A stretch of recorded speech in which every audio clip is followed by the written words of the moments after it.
June 25 దేవుని వాగ్దానం.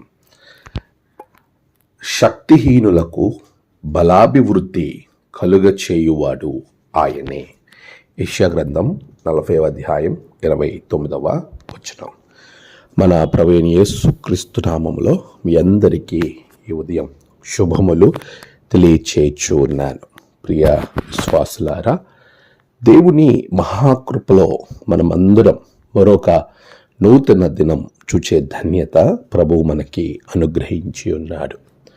దేవుడి యొక్క బిడ్డలుగా మన జీవితంలో ఎన్నో సవాళ్ళను మనము ఎదుర్కొనవలసి వస్తూ ఉంటుంది. ప్రభువు మనకిచ్చే గొప్ప బలమైన శక్తివంతమైన ఆయుధం విశ్వాసం. ఆ దేవుని యొక్క గొప్ప విశ్వాసముతో మనము ముందుకు కొనసాగింపబడే వారంగా ఉండాలి. దేవుడు మన హృదయంలో పెట్టే నమ్మకాన్ని ఆయన వాగ్దానం ద్వారా పొందుకోగలుగుతాం. శక్తిహీనత ఒకవేళ మన జీవితంలో కలిగినప్పుడు దేవుని యొక్క నమ్మకం, దేవుని ఎడల మనకుండే గొప్ప విశ్వాసం తగ్గి మనము దేవునికి దూరం అవుతున్న తరుణంలో ప్రభు ఇస్తున్నటువంటి గొప్ప వాగ్దానం, పరిస్థితులను బట్టి మన చుట్టూ జరిగేటువంటి పరిణామాలను బట్టి చాలామంది కృంగిపోతూ ఉంటారు.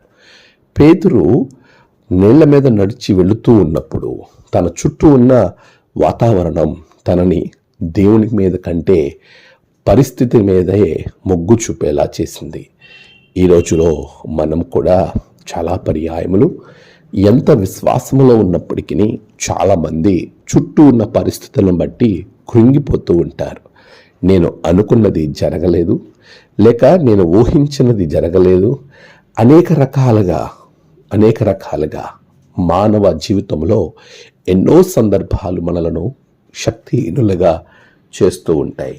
అయితే ఈ ఉదయం ప్రభు నీతో మాట్లాడుతూ ఉన్నాడు. శక్తిహీనత నీకు కలిగిన, నీలో అనుమానము వచ్చిన ప్రభు అంటున్నాడు, శక్తిహీనులకు బలాభివృద్ధిని నేనే కలగజేస్తాను. నిజమే, నీకు బలముతో పాటు శక్తి నుంచి తప్పించుకుని అభివృద్ధిని కూడా ప్రభువే కలగజేసేవానిగా ఉన్నాడు. అట్టి గొప్ప మహాకృపలోనికి ప్రభు మిమ్మల్ని నడిపించి ఆశీర్వదించునుగాక. ఆమేన్.